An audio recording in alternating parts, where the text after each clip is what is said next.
Okay, we're almost there. And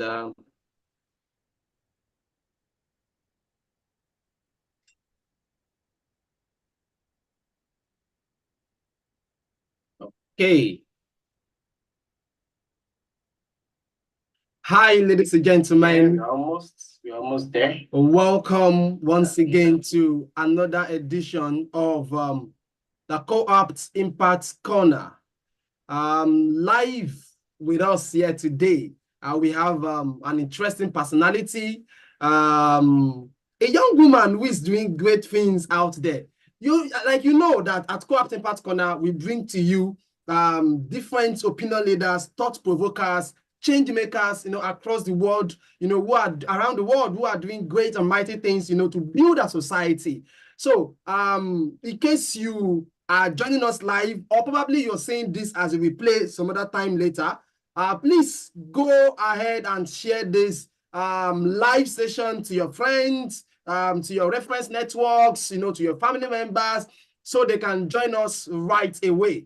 And also do not forget to subscribe. If you have questions, please drop them in the comment box, and we will surely take them. And I'm sure that our guest today will be ready, to respond to them. Okay, so who is our guest for today? Before I call her name, I want you to know that she is a feminist, a social justice and gender advocate with over 10 years of programming and leadership experience. She is the founder and executive director of Initiative for Women and Girls' Rights Advancement, IWOGRA, which is a non-governmental organization that works to increase institutional and social support for ending gender-based violence, and improving access to information and services on women and girls' sexual and reproductive health and rights. Okay, she advances women and girls' rights to be free from all forms of discrimination, exploitation, and violation. She worked as a legal and program officer at Women Advocate Research and Documentation Center, WATC, where she headed different projects simultaneously. She has presented papers on gender issues, rights of persons living with HIV and AIDS, and facilitated several meetings.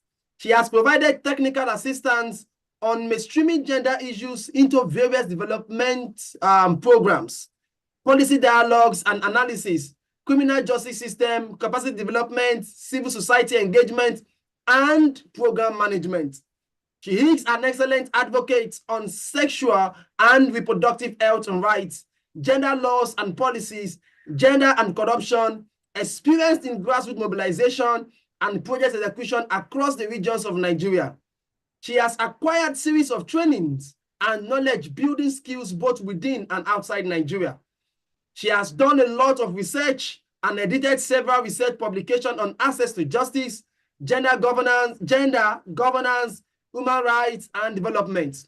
She took part in the drafting of a training manual on gender-based violence, sexual and reproductive health rights, women in conflict zones, and gender budgeting. She took part in preparing the first draft of the Violence Against Persons Prohibition Law, that's the VAP law, of Ogun State, Nigeria. She has supported access to justice for women through legal clinic services and actively took part in the justice process for Monica Osage of the Obafemi Awolowo University, Ile-Ife, Osun State. Yes, if you know that particular case in Osun State, and that's the sex for mark scandal, which led to the conviction of the Hemi professor in OAU. All right, in December 2021, she was recognized by a law Vanguard newspaper as one of the 5 activists that actively engaged the 16 days of activism against gender-based violence. Our passion is to drive an inclusive development agenda for women and girls by working with both the demand and supply sides, actors to provide technical assistance for women and girls' inclusion in all development programs. She is a fellow of the 2023 Innocent Chukwuma Social Impact Fellowship and holds a Bachelor of Law, LLB, from Anambra State University. She holds a Barrister of Law from the BL from the Nigerian Law School a Master of Law LLM in Sexual and Reproductive Rights in Africa from University of Pretoria, South Africa. And currently she's running a PhD LLD in Sexual and Reproductive Health in Africa from the same University of Pretoria, South Africa. Ladies and gentlemen, please make welcome Nkechi Obiagoso Udegbunam. Yes, who is our guest for today. Yes, Nkechi, or as I would like to always call her, NK. How are you today? I'm fine. Thank you. Thank you for the hyping. Thanks for having me. Yeah, I must say that you have a very robust profile because it's obvious, you know, you've done a lot of things around gender-based violence, women and girls' rights. And before we get into that conversation, yeah, Okay. yes, by the way, I didn't even introduce myself. Yes, so yeah, for our viewers out there who are watching us for the first time, yes, I am G.O. Lawal, and I am your host for today. Yes, now let me jump back to Nkechi. Now, Nkechi, Okay. I know some people might, yes, obviously they had me when I read your profile, and I'm sure they want to know more about you beyond this profile. Probably there's some other information maybe are not captured in this profile. So who exactly is Nkechi? Who is Nkechi? Okay, aside what you've mentioned in the profile that you read, Nkechi is a woman, it's obvious. Nkechi is a woman, and I'm a mother, I'm a wife, I'm someone who is so passionate about educating people. And one thing that was not captured in the profile is that I'm also a Facebook content creator. I share information on social media, educating people about human rights, educating people about marriage and relationships, how to sustain a healthy relationship, cooking skills, and fun life to just make the social media platform a place you can go and get some kind of comfort when you're depressed or you're stressed or you need some kind of information that you don't want to pay for. So I'm into social media engagement. And I'm a free person, very simple by nature, very, very simple. I have my motto. My motto is simplicity. It's my hallmark, and true beauty lies in simplicity. So I don't know.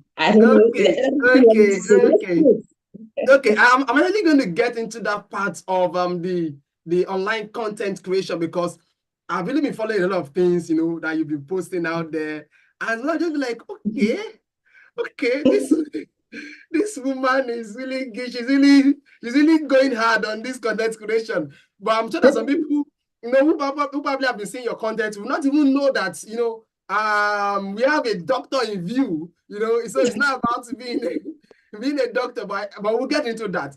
But I think the first question I want to ask now is, what exactly, you know, inspired you, motivated you, or, you know, why exactly do you do what you do? Was there probably a particular incident or probably something you saw somewhere, or, you know, everyone always have a story that inspired them, you know, to actually get started in whatever they are doing. So what exactly is your story?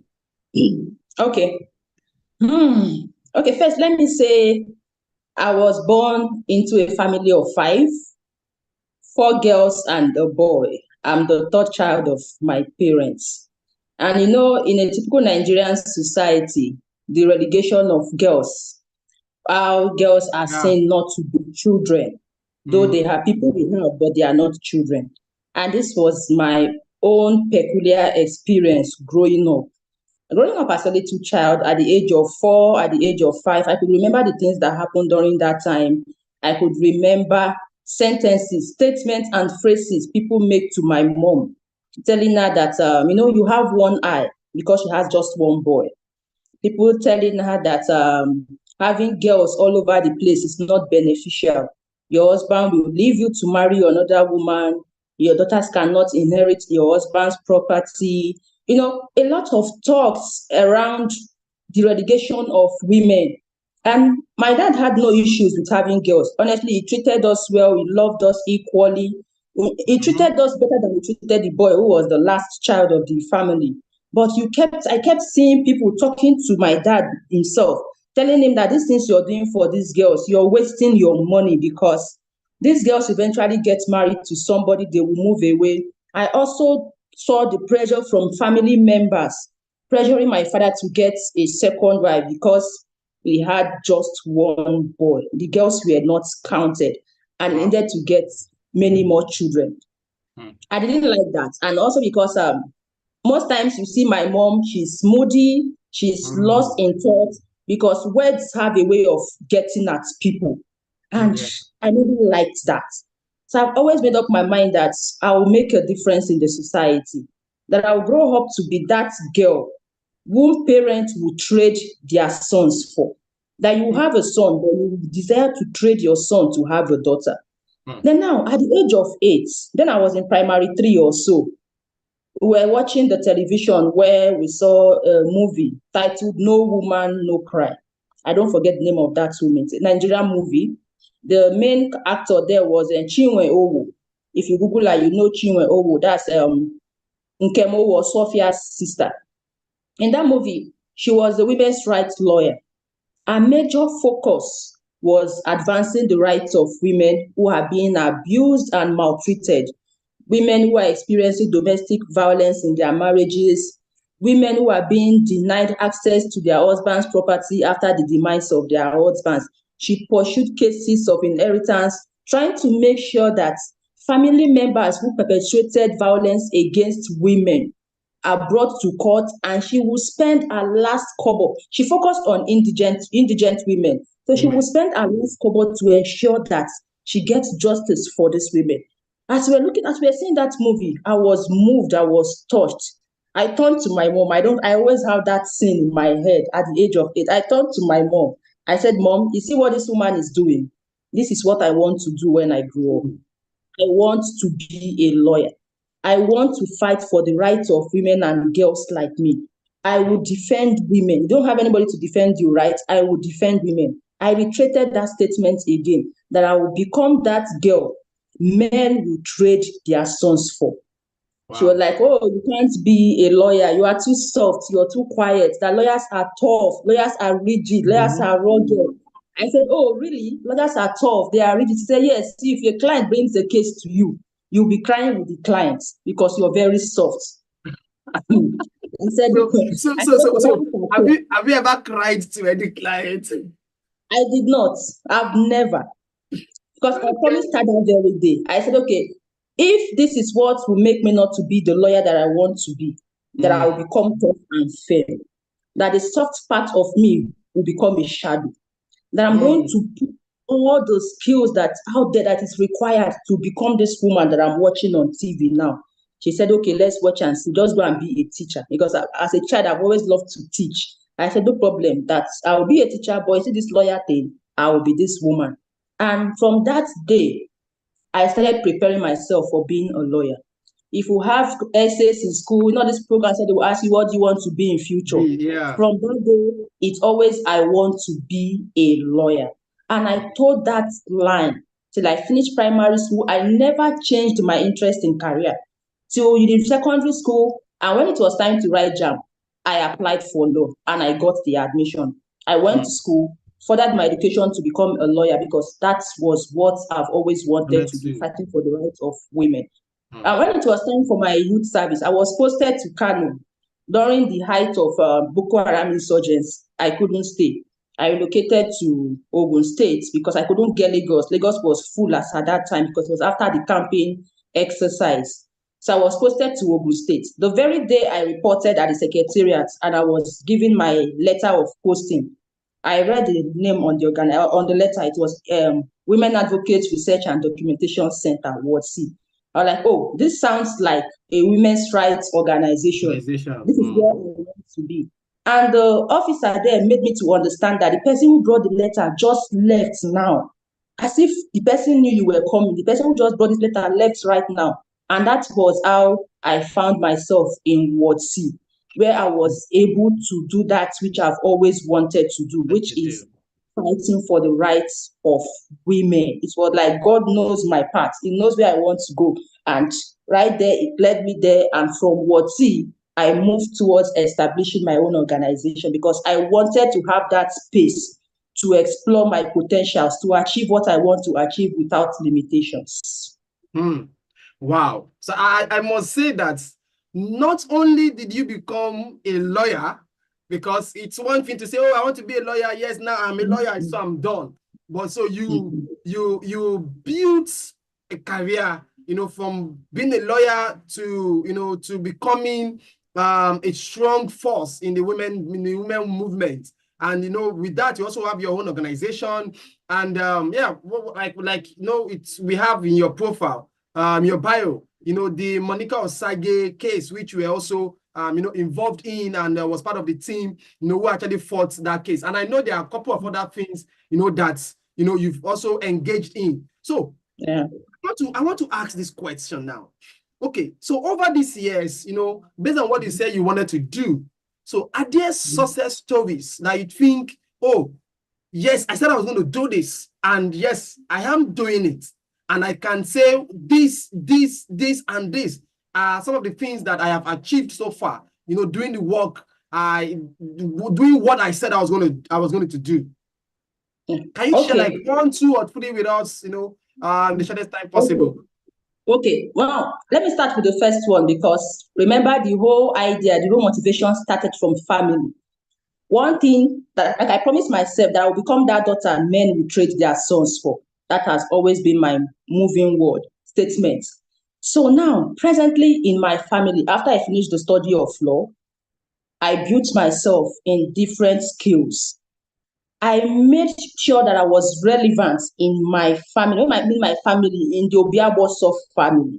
Yeah. Relevant to the extent that when they want to have a family meeting, and they propose a date, if I say the date is not convenient for me, they will shift the dates. Power. Because power. A daughter has to be present. I made people to understand in the family that any meeting you will have and a woman is not represented, that decision will not hold, that I will challenge you people in court. I created that. So you said that again, that you challenge them in court? Yes, I will challenge them in court. Okay, this is interesting. My father knows that. You know that you cannot have a meeting without, if I'm not available, I must make sure that a woman who can speak among my siblings or cousins must be present there. Somebody who can table our own issue must be present there. So so for me, that is a huge success in the family. That when you go to our village, you come to the family of Obiabo, so they will tell you they have a daughter who is a lawyer. They call me the stubborn daughter. Some call me the native fowl because of the perseverance and persistence. So that's a great achievement for me, that I have, in family-wise, I have become that daughter who has made impact and has made parents know that daughters can actually be great. And the sons in the family, it's not like being boastful. The sons in the family, I know that I've gotten to the level where 75% of the sons in that family have not gotten to. The same that are seen as the eyes of the family, some resort to me for different kind of help and benefits. Now the question is, if the girl child was not trained based on the push from people, would she have been able to do all of that for the family? Now, in the development sector, I can't count the number of success stories that I've recorded. I can't count the number of women whose tears I've been able to wipe, the women I've been able to give hope to. But one issue that's always been pressing for me is the issue of sexual violence against girls. It touches me so much. It's something I can wake up even in the midnight to fight for. Now, in Dusepe community, while implementing a project, I discovered that in this community, they have high incidence of teenage pregnancy. And this emanated from sexual violence of girls, sexual exploitation. The girls didn't know what to do. They lacked knowledge. For 3 good years, I focused on building this community. Virtually everybody in the community, every group being represented in that community was engaged in the course of these 3 years to ensure that sexual violence becomes a thing of the past. And it's also a practice in this community where when the girls get pregnant, there is this thing about protecting family honor. You see parents giving out these girls to the perpetrator. Imagine a teenage girl getting pregnant. Automatically, it's a criminal offense. But nobody is talking about it being a criminal offense. Now, this girl is being given to the man who got her pregnant to live with till she delivers, and possibly she remains there forever. Now you have given her this girl. The man did not marry the girl, because even for the man to marry her, that amounts to child marriage, which is also an offense. Yeah. She lives with this man. She carries out domestic chores. Even with the pregnancy, she takes care of this man. And even in that pregnancy, she experiences sexual forms of sexual violence, because this man keeps sleeping with these girls on the presumption of she's now my wife. It was an issue for me. Majority of the girls dropped out of school because of this. And we pushed with the traditional leaders, religious leaders, women, men, schools in this community to ensure that we are all speaking the same voice. And before you know it, the traditional leader understood the importance of addressing this menace in the community. And a bylaw was passed, the Anti-Violence Against Women and Girls bylaw of the community. A community town hall meeting was called, where the content of this bylaw was made known to the community members, stating all the criminal acts, the prohibitions, and the punishment for contravening any of the provisions of the bylaw. And it did not, one section of the bylaw that was so important to us is the section where that says, if you get a girl pregnant and she has to drop out of school, you as the man who got her pregnant, if you're a student, you will also drop out of school for as long as you are living in that community. Wow. Okay. If you are not in school, maybe you're working, you are an adult who can't be controlled like that, then you will be handed over to security agencies to face the criminal actions that you have called upon yourself. And your family members will be responsible for the upkeep of the girl till she puts to bed and the care of the baby going forward. Now, on the part of parents were prohibited from giving out their daughters who got pregnant to the perpetrators or marrying them off to elderly men. It became an offense. It became an offense for parents to conduct abortion, because a lot of mothers take their daughters to traditional birth attendants to procure abortion.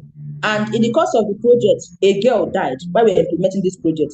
A girl died from bleeding resulting from unsafe abortion that was procured by her mother. So that act was also prohibited in the community, and parents were asked to go and retrieve their daughters back from the men they had handed them over to, and girls went back to school. So for me, this one alone is a huge success story for me. There are many others, but this one stands out because it addresses the plight of young girls in a typical rural society. Wow. I must say that this this is quite touching, it's a lot that women are actually passing through out there. We live in a patriarchal society, and I know that if we should leave you to get into the conversation of gender-based violence, of women's rights, girls' rights, child abuse, and the rest of that, I know you have trailer loads of knowledge and information to really share, but based on some of the work you've done so far, I want to proceed to ask, because I want to believe that there will probably not be a way whereby you won't have encountered some challenges doing this job. Number one, like you said, you cited one coming from the family whereby there's a belief that being a girl child, you're not a full human being, because you are a girl child. And but I want us to tilt the line of the work you do now. So what are some of the challenges that you think you are facing that others out there watching us would be able to pick one or two lessons from, and also see how they can also overcome them? Okay, one major challenge is getting to work with governments. In the development sector, projects are time bound. Yeah. If you have a grant from a donor, it's either you have 6 months, 1 year, 2 years, 3 years to implement your project. And some of these interventions requires collaboration with relevant government agencies. Now, for these government agencies, there are procedures you have to follow to get approvals, to get the government to be part of you, most especially when you want to carry out school programs in government schools. You must get approvals from government programs. So for us, it was always a challenge when you write letters to government offices, and your activity is already expected to take place in 3 months' time, and you see that the 3 months is already approaching, but you've not gotten the approval. And whenever you follow up, it's either you hear the person is supposed to authorize, it's not on seat, the person is too busy, files are being approved the way they come in, so it might take time. And just to ensure that things go on, most times we have to dispense with these approvals and switch our interventions. We got to know this in one of the projects we did, where we had to bring in school girls from 3 different government schools to a particular location for a program. Parents consented. The schools agreed that the parents consented to the release of their girls to go to this hotel to attend the program. And this was happening at the time where we're experiencing the high rate of kidnap of schoolgirls. In 2022, when girls were being kidnapped in virtually all secondary schools in Abuja and in Nigeria. So it was a difficult one for us then. People agreed. We booked the hotel, reservations were made, and on the day of the program, only one school turned up. Wow. So we started calling, what happened? Yet like, oh, parents withdrew their approvals. They are scared their daughters will be kidnapped again. Parents don't want this. One school said, oh, they are scared of facing government sanctions because the approval from government was not gotten for us to work with the school, unless we want to bring the program to the school. And right there in the hotel, because it was around 10 a.m. in the morning, we had to switch plans immediately. That this is a huge challenge. This is going to be a blow. How do we achieve the goal of this objective if the people we are supposed to educate are not in this hall? The first thing we did was to quickly do a mail to our donor. So that's a challenge, and this is how to address the challenge. Importance of communication. Quickly did a mail to the donor that CCC, we did not plan for this, and this is what we are experiencing right now. We are seeking approval to change this activity. So instead of implementing it in the hotel, we want to go to the schools to implement this activity. And right there, in less than 10 minutes, I think they were online waiting for us. They replied and gave the approval. So we switched. Some stayed back to train those in the hotel, the school that came, because each school was supposed to bring 10 students to train those in the school, in the hotel. And immediately we scheduled with one other school that same day in the afternoon, went to one other school to educate them. The next day we went to 2 other schools to implement the activity, just to ask them, just to address this very challenge that was not foreseen. Another challenge again you get is working with people in rural communities. We are addressing issues that people believe contravenes values, sociocultural norms, and beliefs. Traditions, yeah. So it's always a challenge once you come into a community and you mention the issue of you want to promote women's rights. You get resistance immediately. So okay, I will say that it's always been helpful because I've been working in the sector before I started my own organization. So I've already seen some of these challenges and I prepared myself for them. So when I want to engage this kind of communities, you need to be mindful of how you structure your information. You need to be mindful of how you present your ideas to them so you are not misunderstood and rejected. And I would say in all the communities we've planned to work in, we actually work in all of those communities. And at the end, we get the traditional leaders, the men who are usually those that resist this project.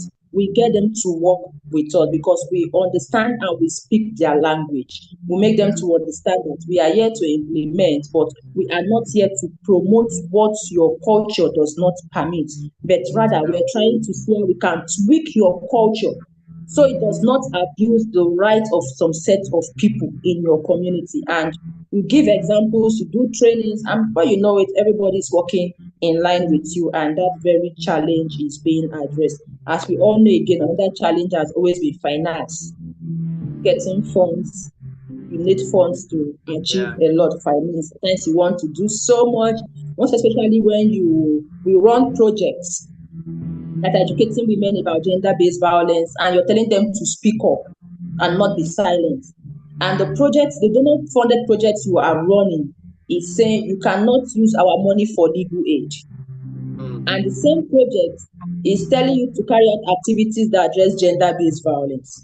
Now you have empowered people on the negative effects of gender-based violence. You are telling women and girls to speak up. Now they are speaking up, telling you have experienced violence. What do? You need to support them. If they need to go to court, you need to go to court. And this same donor is telling you cannot use our money to go to court. So it usually poses a huge challenge. It's like telling people, come to me, and when they are coming to you, you are running away. So most times you send them back to the problems that they are trying to run away from, and they just go there to remain. So we try as much as possible to see how to address this, getting funds available that are not from the donors, to see how you can address all of these issues when they come, and also making use of our partnership with other organizations, collaborations to carry out some referrals where the cases are ones that will be capital intensive on us.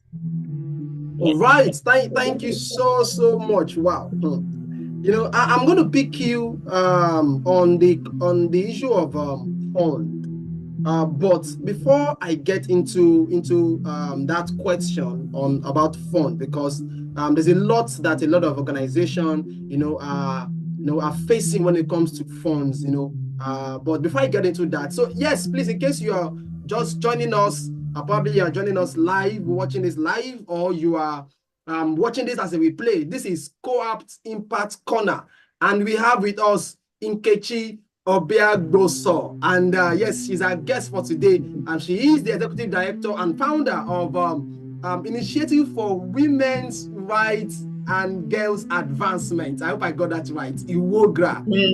No. Yes, I got that right. All right. While I was saying it to my mind, I was kind of scared. I hope I won't miss something actually. But yes, you actually missed. Oh my God.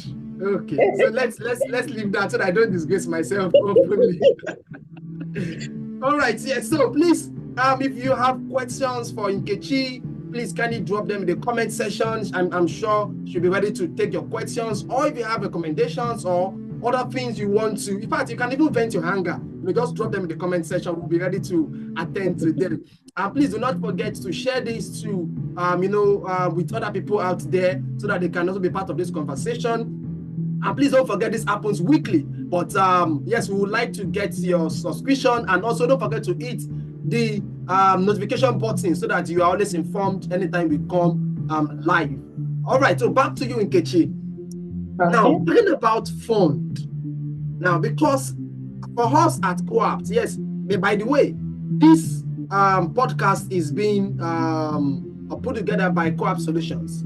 And as a company, which focuses on social impact organizations, as a tech company that focuses majorly on social impact organization, our work over time has been to, try to see how organizations, especially those whose work, is about impact in society, the NGOs, the corporate organizations, private, public, people like you, people like your organization out there.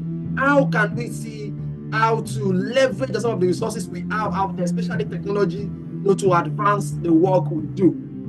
Now, I know you create content, and I'm still going to get into that very, very soon. But how are you exploring other options that are available for you to beyond funding from donor organizations or donor agencies? Are there other alternatives that you are exploring to really get moving regardless of fund or no fund? Okay. Yeah. To jump and pass issues around funds and challenges in accessing funds, what we also try as much as possible to do is to ensure that, one, we target partners, people, like-minded organizations doing something similar to what we are doing. We establish relationships with these organizations in different areas so that when there is need for us to carry out an intervention and the funds to do this is not there, all we just have to do is to tap the button and refer all of these issues to such organizations, and we still get the work done without having to spend so much money. Now, like you also mentioned the issue of technology. Technology is making things so much easier for everyone. The activities you need to carry out, like organize programs, book a hall, get refreshments, pay people transportation, and you have a lot of initiatives out there that you want to do, but the money is not there to actually implement all of this. What do? That is when we leverage on technology. And thank God for COVID-19. I say every problem comes with its own ups and downs, the good and the bad side. So I would say this is one of the good sides of COVID-19. It made every one of us to realize that we can actually do a lot Oh, with yeah. little money. And one of it is understanding how we can still do the work that we do, exploring virtual spaces. So for now, most of our activities that are not donor funded, we use technology, we use social media platforms to run these activities. We need to have programs, we use social media platforms. At times, we need to have an interview, something like this, and you need to engage somebody who is not in your current state of work. How do you transport to go and meet this person? And you want it to look as if you're there engaging this person one on one. We also come up with a very nice structure where you tell the person you are trying to engage what they will do. They will sit just the way I'm seated. They will speak. You're also speaking from your own end, and you get to use technological tools to merge all of those videos. And when you put them out there, people will think that you are actually in the same location, not knowing that both of you did not leave your various locations. Then, so social media has been a very, very strong tool to still achieving a lot and spending less. Legal aid cases also. We get a lot of calls from women who want to come to the office to share their stories. And most times we have to support these clients with transportation fare. But the emergence of COVID-19 made us to understand that we can still achieve all of this without the clients coming for a physical one-on-one sessions and engagement. So what do? What we do is to tell the client, just get airtime, or we recharge the client's phone with 100 naira airtime or 200 naira airtime and tell them to put a call across, or we put the call across. We have the engagement, you get to narrate your story. Even if you want to use 30 minutes to narrate, we are not in a hurry because we know we are spending less as compared to what we would have spent if you were to come to the office. We listen to their stories, let them know what needs to be done. If there is another organization that needs to come in, we use conference calls. We connect the organization to, they get to speak with these clients. And in most cases, we work with government agencies like NAPTIP and National Human Rights Commission for cases that we get to a level where you have to spend some funds. Then we bring them in and refer. We just tell these women, go to this organization, meet this person, and tell the person you're from Iwogra, and they will take up your case right from there. So all of these are things we also do, still achieving our mission, spending less capital. All right, so now let me jump into the conversation about the content, that you create online. Though I know that there's some people probably are trying to be modest, and you do. So what, you are free to promote here. So this is it's an impact focused podcast. So you're free to promote whatever you want to promote here. So I also know that you started a more like a podcast also recently, where you intend engaging women out there. Do you just want to share with us quickly about it? Okay, so it's still about keeping the conversation ongoing, and also in continued visibility for the organization. We need to understand that even though you don't have donor funds, it's important to keep your organization out there. So when I left Nigeria and I came over here, and I'm like, okay, I'm not in Nigeria to run Iwogra the way I would have wanted to. How do I still keep Iwogra going? How do I still make people to understand that though I am not there, but I can still contribute to the growth of Iwogra? And that was where the initiative about the podcast came about. And for the podcast, we don't just focus on people in Nigeria, we focus on women and girls across Africa.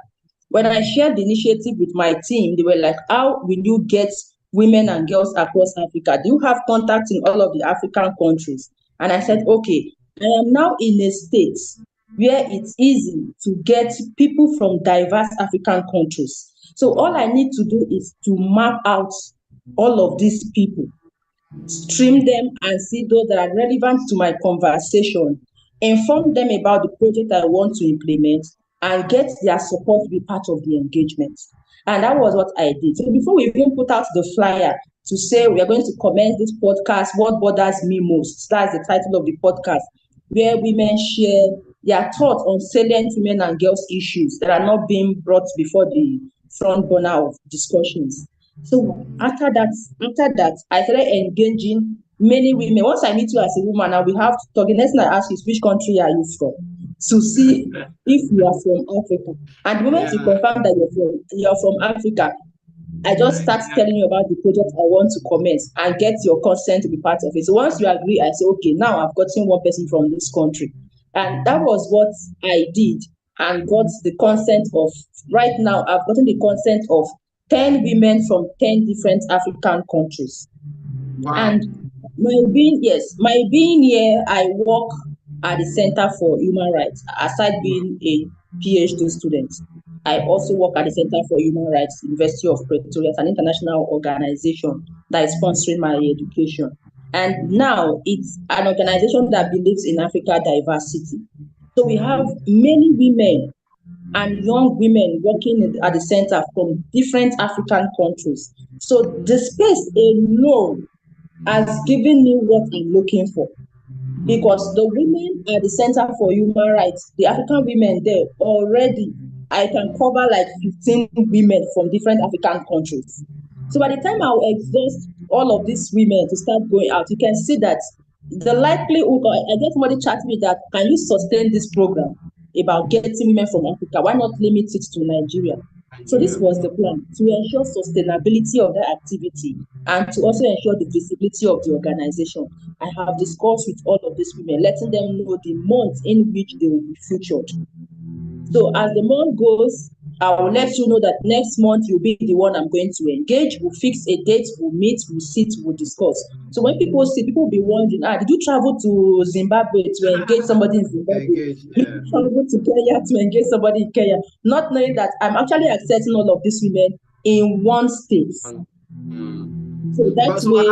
I think that is the definition of think, how they put it, think local but act global. Even though your thought is about issues that are are from different community, different grassroots, but you're looking about how you can bring about different diverse opinions from Kenya, Zimbabwe. I'm sure that with this we probably will start talking to other people from other continents, Australia, Europe, and the rest of that, and we can begin to see what's it called, begin to pick lessons, what's the global practice like, for some of these issues. Now, quickly, because of time, now I want us to get to this content creation. What exactly inspired the content creation, and what are you trying to achieve with it? Because I have seen a lot. I'm like, okay, I'm like, NK, like, okay, I'm getting it. So this is the opportunity I have now to ask you, what exactly is it like about it? Okay, you're not the first to ask me this question. A lot of people have received calls like, what are you doing? What is this you're doing? This is not the NK we know. NK is different. Like, madam, you're doing PhD for crying out loud. Like, out of the blues, you just became a content creator. Like, okay. Okay, content creation is something I've always had passion in. Like I said, I've always wanted to empower women and girls. And I discovered the importance of social media as a way of engaging the public at large.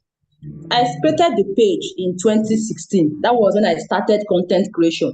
I started sharing information about women empowerment, educating women on the rights, issues of violence. I ran it for like 8 to 9 months. Then the pressure from work, when I was working in Wati, you know how intensive the work can be. Yeah. I couldn't give it attention. I gave up on the page. It died a natural death. Then last year, I was just in the room one morning, I was like, that I still want to engage using social media. I want people to understand that you shouldn't be limited by one particular career or allow a career to limit who you are or who you want to be. And how do I communicate this? I will use the power of social media. So I revived that very page again. I didn't create a new page. It was that same page that I revived. Mhm. I changed the name. The page was initially named I Am a Woman. I changed the Okay. name to Unequal, to show that the Nkechi shows it is Nkechi. The law is letting you know that it will be having law related conversations as well. That so the Nki is letting you know that you will see the personal life of Nkechi that you did not know. The law is that you will also be seeing the legal aspects of who she is. So you need to learn how to balance the Nkechi and the lawyer that you know, that I'm going to merge this together. And that was how the name Nkilo came about. So I started sharing educative content where I sit, I talk to people. Then people will come to my inbox and say, okay, why not change style? Because when you focus Mm. on one particular issue, your page might become boring and you might lose audience. I Audience, said, yeah. okay. I also love acting because as a child in church, I'm always in dramas. I can Drama. act Mm. drama. So I started to bring in skits as a way of communicating.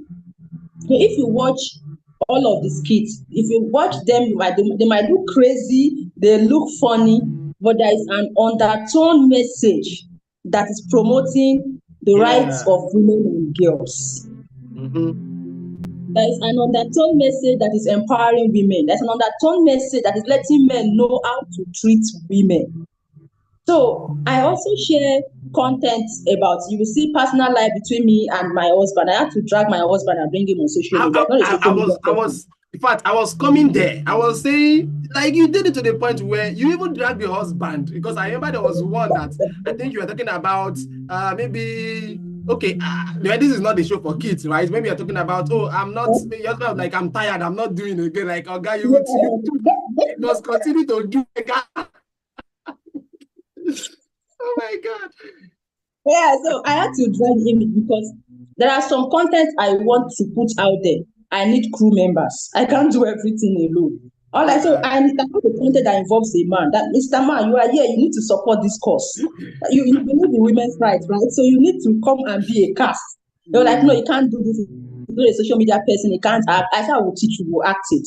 So most of this content, you see it, you think it's my personal life experience. My personal life is not on social media. Mm. They are all Yeah. content. That's why it's called content creation. So I bring my husband into this. All those content about, see, come, let's go. I want more. I want more. It's about letting women understand that once you are married, both partners have a right to conjugal. They have both have conjugal rights. Yeah. It is not only the man. Both the man and the woman have sexual urges. So not only the man has the right to demand, that you as a woman, you also have the right to demand. But Yeah. most people will just look at that very video from the context of her. She's being crazy. How can a lawyer be doing this on social media? But it's about that undertone message. So many women do come to my DM every day. Ah, God, men, women, debate, personal arguments about, I saw your content on this. I want to argue with you on this. I don't agree with this. I agree with this. Oh, I didn't know this can actually be done this way. And I also share the content about cooking, women not being able to cook, how men can be supportive. I also use my husband for one of such content. So all of this is to pass message out there. And to also let lawyers, female lawyers too know that I know the legal profession comes with this utmost decorum, that there Yeah. are things you are expected to do as a lawyer, there are things you're not expected to do. That so well, you should know when to draw the line, that you have a life aside your career. You should be able to manage both. On Easter, I don't know if you saw the video where I did the video where I was tying wrapper on my chest. In fact, I just saw that now with your gele. That tie. Thank you. With gele. And they're like, with one bowl of is it chicken or what? Chicken, belching mannerlessly and all that. So people came to my DM that how I'm will just you going. I'm going to look for it and pick it up now. honestly, people came to my DM that why will you tie wrapper? That you should understand one that you are a woman, you are a lawyer, you are married. Why will you tie wrapper? You like you are nude. I'm like, seriously? So you mean in those days when our mothers tie wrapper as the means of dressing, they were rude? I was like, so I asked a lot of people questions. I said, one, I'm an Igbo woman. What is the typical attire of an Igbo woman? It is tying wrapper on your chest and the beads on your neck. That so, what makes that dressing wrong? Is it because it's coming from a lawyer? Honestly, some people say, oh, can you just pull down that video? I said, I'm not pulling down that. That video will remain there.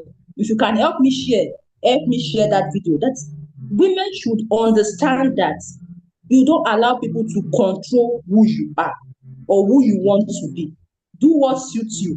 Do what pleases you. It is your life. The right to bodily autonomy. It's your life. You should decide what you want to do with it. And I ask people, okay, this video you're making noise about, what did you see? The only thing you saw was my neck. Now, what if I was putting on a spaghetti top? What's the difference between a spaghetti top and a wrapper? That they are both revealing the same parts of the body. So, for me, social media is a space where I come to show people the life they don't even know about me, the character they don't know. That at Iwogra, she's a different person at Iwogra. At Nkechi, she's a different person. At home, she's a different person. So you should be able to manage the different personalities that you get to see all around Nkechi. Wow.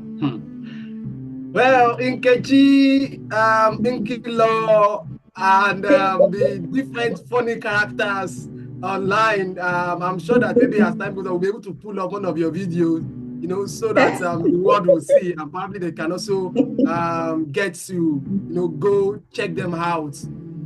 Yeah. So we are going to be wrapping things up now, and I just have like one question. So based on the work you do, probably with Iwogra, with Nkilo, how was the what's it called? The reception. How has it been like? Like what is the results like, with this work that you do? What is it like currently for you? Yeah. The results are encouraging. The results are And Mommy encouraging. Summer is hosting. So please go on, Okay. please. Okay. The results are really, really encouraging. Trust me. On social media, if I screenshot my messenger, my inbox for you, you will see that at times people chat me and say, we thought you went there to study, but every time you are online, how do you even run your organization? How are you studying? You are always online. I'm online doing the same work, engaging people, women, men. 12 midnight, if you come, you will find me online. I try as much as possible to make out time to address issues affecting a lot of people out there. Things that would have required them money to go and consult a lawyer, I'm always online giving it for free. And I always have this joy when people come back to my inbox to say, oh, thank you, because of what you told me. I've been able to do this, I've been able to achieve this. The problems I thought were there are no more. And it's a huge success for me. And in the work too, I've also given some examples of the success stories of all the work that we do, and they are so numerous. The results are encouraging. And secondly, whatever you are doing, even though you're not seeing the results now, don't give up. The results will come later. Keep pushing, keep doing what you love doing. Don't let the challenges limit you. The result might not come today, they will come tomorrow. And whenever they come, you will smile knowing that you contributed to the achievement of that result. Yes, don't give up. Don't give up. Don't give up. Whatever it is you're doing, just keep pushing. Yes, so if you're out there, you just heard from Nkechi. So if you're out there and you're trying to make a change in the society, yes, it's not going to come, easy. Like the whole world is just going to accept you. In fact, I'm sure that some people will call you jobless. Some people will call you this one. What are you doing? You are trying to change the world. okay, go and look for a job, go and look for a better job, and all sorts of things.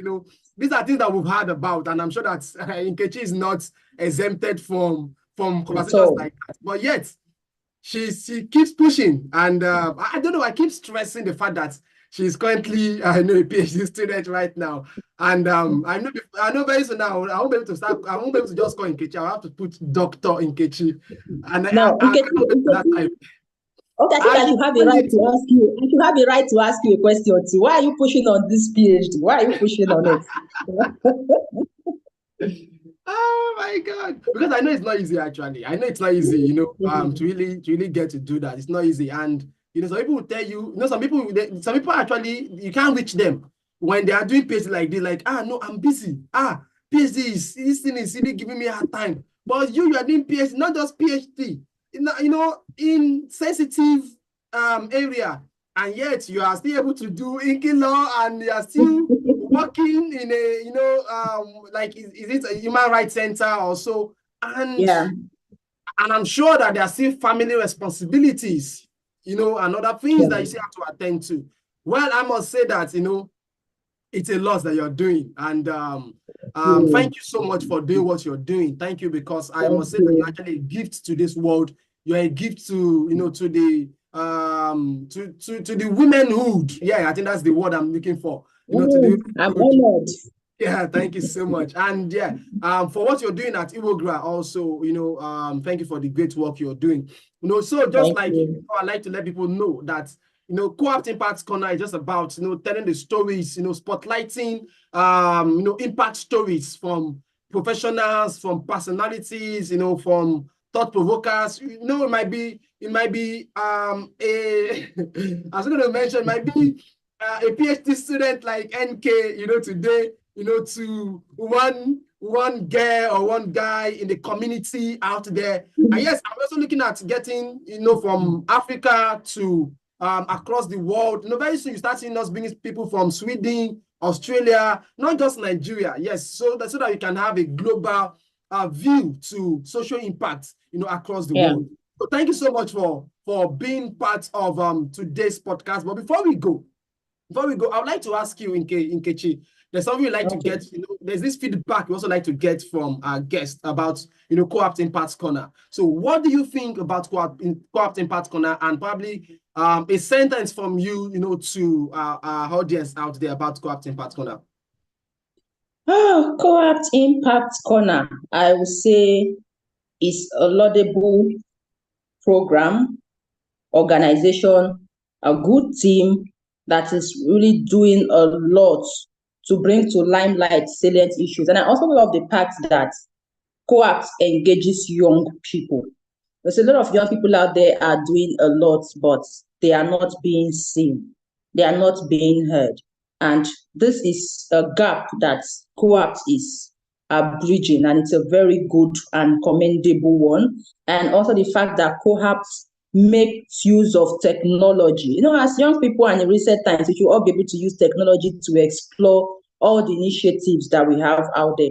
And this is one plus to Coappt. So it's a good one, and I encourage everyone to be supportive of this very cause. Thank you. Yeah, thank you so much, Nkechi. So, and before I let you go, I know a lot of people would like to connect with you. They would like to meet you. How can they reach out to you? Can you just call your social media platforms, LinkedIn, Facebook, whatever? I know you've already mentioned Inky Law, but maybe there are others you wanted to connect with you on. Okay, and if you want to connect your organization too. Okay, if you want to connect my organization, you already mentioned the name Initiative for Women and Girls' Rights Advancement in Iwogra. Right now, you can only connect with me virtually because I am not presently in Nigeria. So to get me, the easiest way to get me is through Unkilo. I'm almost online all the time. You feel I don't have work, but I know how to manage my times and do other things that I have to do and still achieve what I need to achieve. So Unkilo is the best place. NKYLAW. There is no other name like that on Facebook. It's a personal name attributable to me and me alone. So once you search Inkilo on Facebook, my page will pop up. Follow the page. You can come to my DM, ask me whatever you want to ask me, and for as long as it's something that is within my power, I will provide you with all the relevant assistance that you need. Then you can also reach me via emails.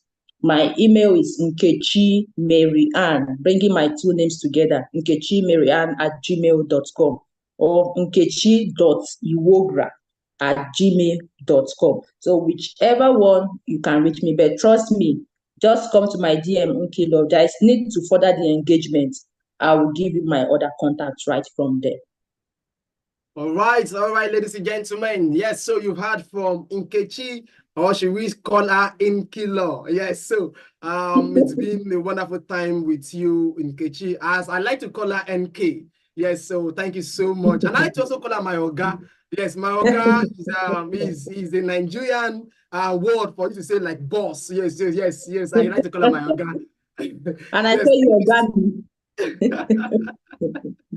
all right, thank you so much, Nkechi, for today. I must say it's been a wonderful time, discussing with you, getting to learn about your journey, your social impact journey, what inspired you, your success stories, your challenges, and also lessons that you've actually picked up from these challenges. So thank you so much for sharing with us. We look forward to great and mighty things that, you still have to give to the world out there, because I know that there's a lot, that dwells within where others had actually come out from. And I know the world is ready to actually receive you, and we are still ready for the good and mighty things that you have to give to us.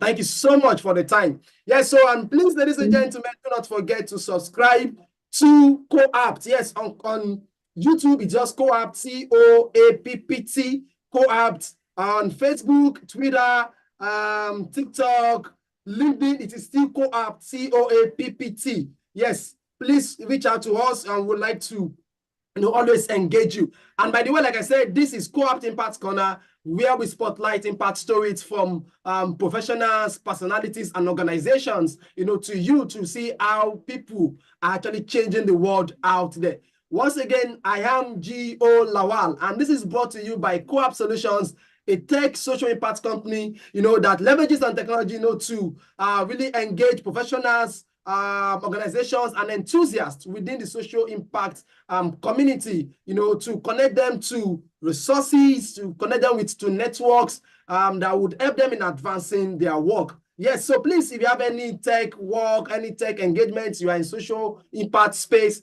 and you need any tech services, please just go to coappt.com. and we are available to respond to you, or you can send us a mail at info@coappt.com or contact@coappt.com, and we will be ready, to help you out. Yes, like I said, my name is Gio Lawal, and I have with me my colleague here, Samuel Dusoya, who has been, behind the scene, making sure that everything works out fine. Until the next time, next week, do not forget, every Thursday, we'll bring guests like this to you to discuss with you. So see you all next week, Thursday, for another wonderful edition of Coappt Impact Corner. Peace out, and God bless you. Thank you.